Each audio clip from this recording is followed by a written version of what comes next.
నమస్తే.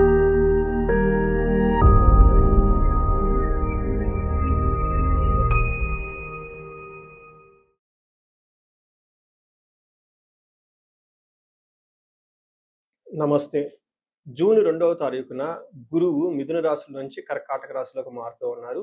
ఇది 12 సంవత్సరాలకు ఒకసారి జరిగే ప్రక్రియ. ఇందులో ఇంకొక ముఖ్యమైన విషయం ఏంటంటే, గురువు ఉచ్చ స్థానానికి వెళ్తూ ఉన్నాడు. కర్కాటక రాశిలో గురువు ఉచ్చ స్థానంలో ఉండటం వల్ల ఏం జరుగుతుంది? సహజంగా గురువు వచ్చేటప్పుడు మనకి ధనాన్ని ఇస్తూ ఉంటారు, సంతానాన్ని ఇస్తూ ఉంటారు. తర్వాత శుభకారకుడు అంటే చెడు జరగకుండా శుభాన్ని ఇచ్చేవాళ్ళు ఉంటారు. యజ్ఞాలు, హోమాలు, టీచరు ఇలా ధనము, తర్వాత ధర్మరక్షణ ఇవన్నీ గురువు వల్ల జరుగుతూ ఉంటాయి. కాబట్టి ప్రతి మనిషికి మనం ఇప్పుడు చెప్పుకున్న విధంగా గురువు వాళ్ళ జీవితంలో రకరకాల పాత్రల ద్వారా పోషించబోతున్నారు. ఇవి వాళ్ళకి అనుకూలంగా ఉంటాయా? ప్రతికూలంగా ఉంటాయా? అనేది మనం ఈ గురువు మారటం ద్వారా 12 రాసుల వారికి ఎలా ఉందో మనం చూద్దాం. నమస్తే. ఓం గం గణపతయే నమః. స్వర్ణలక్ష్మి నమస్తే అస్తు. పరబ్రహ్మ స్వరూపిణి రాజ్యం దేహి ధనం దేహి సర్వకామాంచ దేహి మే. స్వర్ణలక్ష్మి అమ్మవారు ప్రతి ఒక్కళ్ళకి చక్కగా బ్రహ్మ జ్ఞానాన్ని ఇవ్వాలని, తద్వారా ప్రతి ఒక్కళ్ళు చక్కగా నవ్వుతూ హ్యాపీగా ప్రతి దాన్ని ఎంజాయ్ చేసే విధంగా ఉండాలని చెప్పేసి మనం అమ్మవారిని కోరుకుందాం. అంతేకాకుండా ప్రతి ఒక్కళ్ళకి చక్కగా రాజ్యం దేహి నాయకత్వ లక్షణాలని, ఒక అధికారాన్ని, పవర్ని, అథారిటీని అమ్మవారు ఇవ్వాలని, అలానే ధనం దేహి ప్రతి ఒక్కళ్ళకి విపరీతమైన ధనం ఇవ్వాలని, ఎక్కడుంటే అక్కడ ధనం ఉండాలని, ఆఫీసుల్లోనూ, బ్యాంకుల్లోనూ, ఇళ్లల్లోనూ ధనం శుభ్రంగా నింపుకొని ఉండాలని చెప్పేసి, అంతేకాకుండా సర్వకామార్థ సిద్ధి అనుకున్న పనులన్నీ అనుకున్న విధంగా అమ్మవారు ఇమ్మీడియట్‌గా నెరవేర్చే విధంగా మన అందరిని ఆశీర్వదించాలని, అందరూ చక్కగా ఉండాలని చెప్పేసి అమ్మవారికి నమస్కారం చేసుకుంటూ, దానికి ముందుగా గణపతిని మనకి ధనాకర్షణ శక్తిని ప్రతి ఒక్కళ్ళకి ఇవ్వాలని చెప్పేసి మనం కోరుకుందాం. ఈరోజు టాపిక్ మనం చూసుకుంటే, గురువు మారుతూ ఉన్నారు. ఎప్పుడు మారుతూ ఉన్నారు? జూన్ 2వ తారీఖున గురువు మారుతూ ఉన్నారు. అయితే ఏంటి? నాకు లాభం ఏంటి? గురువు మారితే ఏంటి? దానివల్ల నేను నాకు అసలు ఏంటి అని మనం ప్రతి ఒక్కళ్ళు ఆలోచించుకుంటూ ఉంటాం. గురువు వచ్చేటప్పటికి 5 రకాల, 6 రకాల ముఖ్యమైన పనులు చేస్తూ ఉంటారు. గురువు చాలా రకాల పనులు చేస్తుంటారు. ముఖ్యమైనవి మన ఇండివిడ్యువల్ లైఫ్‌లో మనకు ప్రభావం చూపించేది ఫస్ట్ వచ్చేటప్పటికి ధనం. ధన సంపాదనలో ఐశ్వర్యం కావాలంటే గురువు యొక్క అనుగ్రహం మనకుండాలి. రెండోది సంతానం. పిల్లలు చక్కగా ఉండాలి, వాళ్ళు చదువుకోవాలంటే గురువు యొక్క అనుగ్రహం మనకు ఉండాలి. తర్వాత మనకి జ్ఞానం, అద్భుతమైన జ్ఞానం మనకు ఉండాలి. ఓకే.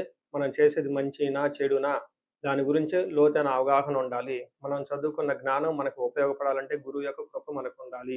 అంతేకాకుండా ధర్మచింతన, మనం ఫాలో అయ్యేది కరెక్ట్ మార్గంలో ఉన్నామా, లేదంటే సన్మార్గంలో ఉన్నామా, లేదంటే తెలవకుండా వేరే మార్గంలో ఉన్నామా, రాంగ్ గైడెన్స్‌లో ఉన్నామా, రాంగ్ ఇన్‌ఫ్లూయెన్స్‌తో ఉన్నామా, ఇలాంటి యొక్క అన్ని విషయాలు మనకి గురువు ద్వారానే తెలుస్తుంది.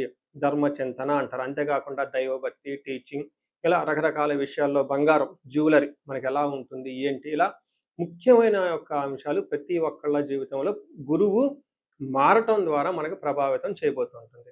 ఇది అయితే ఈ గురువు మార్పులో ఇంకా 2, 3 ముఖ్యమైన ఇంపార్టెంట్ పాయింట్లు తెలుసుకోవాలి. ఫస్ట్ గురువు మిథున రాశిలో నుంచి కర్కాటక రాశిలోకి మారుతూ ఉన్నారు. ప్రతి సంవత్సరం గురువు ఒక్క రాశిలో తిరుగుతూ ఉంటారు, సంచారం చేస్తూ ఉంటారు. మిథున రాశి సక్సెస్‌ఫుల్‌గా 1 ఇయర్ అంతా కంప్లీట్ చేసుకొని ఇప్పుడు వాళ్ళు కర్కాటక రాశిలోకి వెళ్తున్నారు. అయితే కర్కాటక రాశిలోకి 12 సంవత్సరాల తర్వాత వచ్చి ఉన్నారు కాబట్టి, ఈ యొక్క కర్కాటక రాశిలో గురు సంచారం చాలా ముఖ్యమైనది. ఎందుకంటే కర్కాటక రాశిలో గురువు ఉచ్చ స్థానంలో ఉన్నారు. మంచి చక్కగా ఈ సంవత్సరం అంతా పిల్లలు ఎవరు పుట్టినా కానీ వాళ్ళకి గురువు జాతకంలో వచ్చే స్థానంలో ఉండి మంచి యోగ్యతను ఇస్తూ ఉంటారని మనం చెప్పుకోవచ్చు. సో ఈ ఈ యొక్క ఉచ్చ స్థానంలో ఉన్న గురువు సంపూర్ణమైన ఫలితాన్ని, చక్కటి ఫలితాన్ని ప్రతి ఒక్కళ్ళకి ఇస్తూ ఉంటారు. అయితే వాళ్ళ యొక్క ప్రభావం 12 మనుషుల మీద ఉంటుంది. ఈ మనుషులందరూ 12 రకాల రాసులుగా విభజించడం జరిగింది. కొన్ని రాసులకి, చాలా వరకు రాసులకి అనుకూలంగాను, కొన్ని రాసులకు ప్రతికూలంగాను, కొన్ని రాసులకి సామాన్యంగాను ఉండే అవకాశం ఉంటుంది. ఇప్పుడు మనం గురువు ప్రతి ఒక్కళ్ళ రాసులకి మేష నుంచి మీన వరకు ఎలాంటి ఫలితాన్ని ఇస్తూ ఉంటారు, ఆ ఫలితాలను మనం ఎలా ఎంజాయ్ చేయొచ్చు, ఇన్ కేసు ఫలితాలు గనక సరిగ్గా వాళ్ళకి అనుభవంలోకి రాకపోతే ఏం చేయాలి, అలానే కొన్ని రాసులకి ఖచ్చితంగా ప్రతికూలమైన పరిస్థితులు ఉన్నాయి. ఎలాంటి ప్రతికూలమైన పరిస్థితులు ఉన్నాయి, వాటిని తప్పించుకోవడానికి మనం ఎలాంటి పరిహారాలు చేసుకోవాలి అనేది కూడాను 12 రాసుల వైజ్‌గా ఆ రాశికి ఎలాంటి ప్రభావం ఉంటుంది, దానికి మనం ఎలాంటి పరిహారాలు చేస్తే చక్కగా ఉంటామో కూడా మనం ఈ వీడియోలో మనం చక్కగా తెలుసుకుందాం. మనం వృశ్చిక రాశి గురించి మాట్లాడుకుందాం. ఈ సందర్భంగా వృశ్చిక రాశి గురించి నాకు వృశ్చిక రాశికి సంబంధించి చాలా చాలా అసోసియేషన్ ఉంది. నేను ఫస్ట్ టైమ్ పబ్లిక్‌గా వచ్చి సోషల్ మీడియాలో ఉన్నప్పుడు షూట్ చేసుకున్నప్పుడు ఫస్ట్ టైమ్ లైఫ్‌లో కెమెరా ముందు కూర్చొని ఆహ్, రాశి ఫలాలు లేదంటే జ్యోతిష్ శాస్త్రం గురించి చెప్పవలసి వచ్చినప్పుడు నేను ఫస్ట్ అనురాధ నక్షత్రం గురించి మాట్లాడాను ఎగ్జాక్ట్‌గా 3 ఇయర్స్ బ్యాక్. అప్పుడు ఈ రాశి వాళ్ళకి అర్ధ అష్టమ శని నడుస్తూ చాలా ఇబ్బందుల్లో ఉన్నారు. ఆ తర్వాత నెక్స్ట్ ఈళ్ళకి అది కంప్లీట్ అయిపోయిన తర్వాత అష్టమ గురువు రాశి వచ్చిందనమాట. అంటే లాస్ట్ ఇయరు గురు గ్రహము అష్టమ స్థితిలో ఉండటంతోటి చాలా ఇబ్బందులు పడటం జరిగింది ఈ రాశి వాళ్ళు. ఏ విధంగా?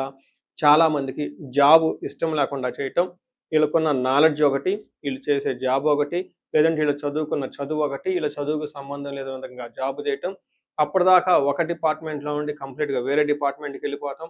అప్పటిదాకా నా క్లయింట్ ఒకాయన నెట్వర్కింగ్ డిపార్ట్‌మెంట్‌లో ఉన్నాడు. తీసుకెళ్ళి ప్రొక్యూర్‌మెంట్ డిపార్ట్‌మెంట్‌లో ఏయటం. ఇంకొక క్లయింట్ వీళ్ళు స్కూల్‌లో అడ్మినిస్ట్రేటర్‌గా ఉండేవాళ్ళు తీసుకెళ్ళిపోయి కన్‌స్ట్రక్షన్ డిపార్ట్‌మెంట్‌లో పెట్టటం. ఇలా రకరకాలు. ఈరోజు కూడాను ఒక క్లయింట్ నాకు సేమ్ వృశ్చిక రాశి వాళ్ళు చేశారు. లాస్ట్ 3, 4 ఇయర్ నుంచి సరిగ్గా లేదండి. ఆహ్, వాళ్ళు ఆస్ట్రేలియాలో చదువుకొనొచ్చారంట. ఇండియాకొచ్చేసి ఇంటీరియర్ బిజినెస్ స్టార్ట్ చేశారు. అంత అనుకూలంగా లేదండి అని చెప్పుకొచ్చారనమాట. ఇలా జాబ్‌లో వాళ్ళకున్న చదువు ఒకటి, వాళ్ళు చేసేదొకటి ఇలా చేసుకుంటూ రావటం జరుగుతూ ఉంది. అయితే ఇప్పుడు జూన్ 2న గురువు మారటంతోటి వీళ్ళకి మహాభాగ్య యోగం పట్టుకుంటుంది. Great luck. అంటే ఇప్పటిదాకా ఉన్న లైఫ్ ఒక ఎత్తైతే ఇక ముందు ఈ రాశి వాళ్ళకి ఉండబోయే జీవితం ఇంకో రకంగా ఉంటుంది. చాలా ట్రాన్స్‌ఫార్మేషన్ స్టార్ట్ అవుతుంది ఈళ్ళల్లో. అందులో ఏ విధంగా మన మహర్షులు ఏం చెప్తారంటే అర్ధచ్చ ధనం ప్రకారంగా స్వకులాచారః అంటే మీ యొక్క కులం, మీ యొక్క వంశంకి సంబంధించిన చక్కగా కట్టుబాట్లను మీరు ధర్మాన్ని బద్ధంగా పాటిస్తూ ఉంటారు. గృహలాభం చక్కగా ఇల్లు కట్టుకునే అవకాశం ఉంటుంది. సుఖ భోజనం మంచిగా చక్కగా భోజనం చేస్తూ 3 పూట్ల హాయిగా నిద్రపోయే టైం మీకు ఈ టైంలో ఉంటుంది. అంతేగాకుండా నిత్య స్త్రీ జన సంపర్క అని చెప్తారు. అంటే నిరంతరం స్త్రీలతో మాట్లాడుతూ వాళ్ళతో చక్కగా మంచి రిలేషన్‌షిప్స్ మెయింటైన్ చేస్తూ వాళ్ళ ద్వారా సపోర్ట్ తీసుకొని జీవితంలో ఇంగా ఉన్నతంగా ఎదిగే అవకాశం ఈ రాశి వాళ్ళకి ఎంతో ఉంటుంది. గురువు వీళ్ళకి చక్కగా మంచి అదృష్టాన్ని, లక్కుని, భాగ్యాన్ని తీసుకొనొస్తున్నారని గమనించాలి. సో, ఈళ్ళకి కార్యసిద్ధి ఉంటుంది. సర్వ సౌభాగ్యం. ఏదైనా గనక పని అనుకుంటే ఖచ్చితంగా పని జరుగుతుంటుంది. సర్వము సౌభాగ్యం. సర్వము ఐశ్వర్యవంతంగా ఉంటుందని గమనించుకోవాలి. ఇది చాలా చాలా మంచి పొజిషన్ గురువుకి 9వ స్థానంలో ఉండటం. ఇంతే కాకుండా ముఖ్యంగా వీళ్ళకి హెల్త్ చాలా బాగుంటుంది. బ్రదర్స్ అన్నాదమ్ముల నుంచి మంచి సపోర్ట్ వస్తుంది. వీళ్ళకి పిల్లలు ఇప్పటిదాకా కలగని వాళ్ళకి పిల్లలు పుట్టే అవకాశం చాలా ఎక్కువగా ఉంటుంది. పెళ్లి కాని వాళ్ళకి పెళ్ళయ్యే అవకాశం ఉంటుంది. ఉద్యోగంలో స్థిరత్వం లేకుండా ఉన్న వాళ్ళకి ఉద్యోగంలో స్థిరత్వం వస్తుంటుంది. ఫారిన్ ఎళ్ళాలనుకున్న వాళ్ళకి ఫారిన్ ఎళ్ళే అవకాశం కూడా చాలా ఎక్కువగా ఉంటుంది. గురువు మారటం ద్వారా బాగా విశేషంగా లాభపడబోతున్న రాశుల్లో ఈ రాశి కూడా ఒకటుందని గమనించాలి. సో, చూసారు గదా!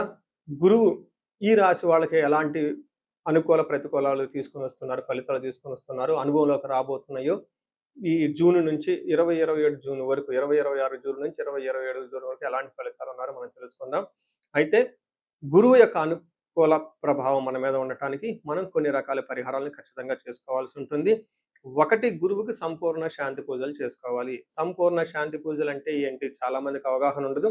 గురు గ్రహానికి మన శాస్త్రాల్లో, గ్రంథాల్లో ఏదైనా గనక ఒక గ్రహం మనకి సరిగా అనుకూలించకపోతే ఆ గుర ఆహ్, ఆ యొక్క గ్రహం యొక్క ఆహ్, మనం ప్రతికూల పరిస్థితుల నుంచి అనుకూలంగా మార్చుకునే ప్రక్రియ ఉంటుంది. దీనికి పరిహారాలంటారు. మనకి శాస్త్రాల్లో ఏ విధంగా చెప్పారంటే గురువుకి జప సంఖ్య 16,000 సార్లు చేయాల్సుంటుంది. అధిదేవత, ప్రత్యధి దేవత ఇంకొక 3,000, 2,000 సార్లు చేయాల్సుంటుంది. సుమారుగా గురుగ్రహానికి ఇటు అటుగా ఒక 20,000 సార్లు జపం చేయాల్సుంటుంది. అలానే గురుగ్రహానికి తర్పణం చేయాల్సుంటుంది. గురుగ్రహానికి దానం చేయవలసుంటుంది. గురుగ్రహానికి హోమం చేయవలసుంటుంది. ఇలా ఈ 4 రకాల ప్రక్రియలను ఎవరైతే చేస్తారో గురుగ్రహ సంపూర్ణ శాంతి పూజలు అంటారు.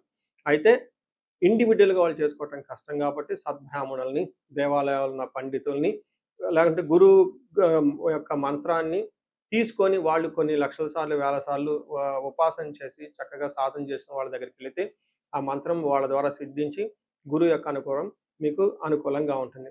ఇది కాకుండా గురువుకి సంబంధించిన దేవాలయాలు అంటే మేధా దక్షిణామూర్తి కానివ్వండి, లేదంటే హయగ్రీవ సంబంధించిన దేవాలయాలు చక్కగా విజిట్ చేయటం చాలా మంచిది. ఇంకా ముఖ్యంగా గురు గ్రహం యొక్క శాంతికి మీరు ఆశ్రమాలు చక్కగా విజిట్ చేయొచ్చు. భగవద్గీత, పురాణాలు, వేదాలు, వేదాంతాలు ఇలా యాన్షియంట్ స్క్రిప్చర్స్ పురాతనమైన గ్రంథాలను తెలుసుకొని అర్థం చేసుకుంటే చాలా బాగుంటుంది. గురుగ్రహ శాంతి గురించి ఇంకొకటి ముఖ్యమైనదంటే మీకు చదువు చెప్పిన గురువుల్ని వాళ్ళ దగ్గర ఆశీర్వాదం తీసుకోవడం చాలా ఇంపార్టెంటు. సాధువుల్ని, తర్వాత మీ ఇంటికి ఎప్పటినుంచో అనాదిగా ఉన్న పురోహితులు, బ్రాహ్మణులు వాళ్ళు మీకు మంచి చెడు చెబుతుంటారు. అలాంటి వాళ్ళని మీరు సత్కరించటం, గౌరవించటం, వాళ్ళకి దక్షిణలు ఇవ్వటం ఇవన్నీ చేస్తే గురువు యొక్క గురు గ్రహం యొక్క అనుకూలం మీకు అనుకూలంగా ఉంటుంది. అంతేకాకుండా గురువు యొక్క అనుకూలమైన పరిస్థితులకి మీరు గురువులకి సంబంధించిన దత్త చరిత్ర చదువుకోవటం ఇంకా చాలా బాగుంటుంది. ఇంకా మీరు ఆశ్రమాలలో గనక కొన్ని రోజులు గనక టైమ్ స్పెండ్ చేయగలిగితే అక్కడ యోగా చేయటం, మెడిటేషన్ చేయటం ఇవన్నీ చేస్తూ ఉంటే గురు గ్రహం యొక్క బలం పెరిగి ఇప్పటిదాకా మనం చెప్పుకున్న పరిస్థితుల్ని చక్కగా ఇంకా మంచి అద్భుతమైన రిజల్ట్ వచ్చే అవకాశం ఉంటుంది. ఇన్ కేస్ ప్రతికూలమైన పరిస్థితులు ఉన్నా గానీ ఆ ప్రతికూలమైన పరిస్థితులను అధిగమించి చక్కగా లైఫ్ అంతా ముందుకెళ్ళటానికి అంత అవకాశం ఉంటుంది. ఈ సంవత్సరం ఈ గురువు యొక్క కర్కాటక రాశిలో ఉన్నంత వరకు 12 రాసుల వారికి చక్కగా అష్టైశ్వర్యాలు కలగాలని, భోగభాగ్యాలు కలగాలని చెప్పేసి, చక్కగా ఉండాలని చెప్పేసి నేను కోరుకుంటున్నాను. నమస్తే.